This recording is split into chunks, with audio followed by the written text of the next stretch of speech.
好啦，上到嚟慈雲山啦，咁睇下我哋一個180尺1至2人嘅細單位啦，好位置啦，呢度擺雪櫃啦，上高吊櫃啦，咁啊呢度一個小衣櫃嘅設計啦，咁啊下邊可以擺鞋啦，上面可以儲物啦，連住個細嘅電視櫃，咁呢度擺電視，咁上邊咧咁啊可以收藏一啲。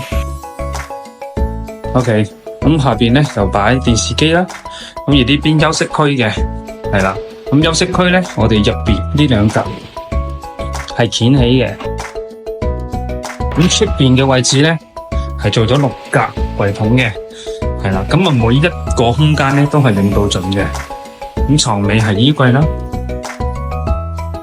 咁我哋呢個牆身咧係重新鏟底同批灰又有嘅，用咗珍珠白嘅。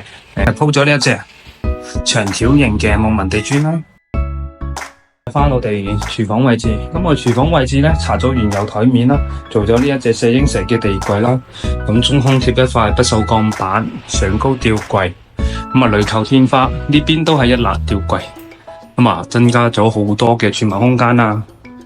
咁我哋兩邊都係做咗 PD 門嘅。咁上高呢度做吊櫃。咁入邊都係做 PD 門啦 ，OK。咁我哋入邊呢個浴屏咧就冇拆到嘅，咁上高咧做咗個鋁扣天花啦。咁我哋洗手盆咧就做咗呢一隻4英石嘅台面啦，係啊，2型地櫃啦。咁啊上面鏡櫃啦。咁無論你係有大單位定係細單位，你想要做裝修、想要做設計嘅，記得揾我哋啦。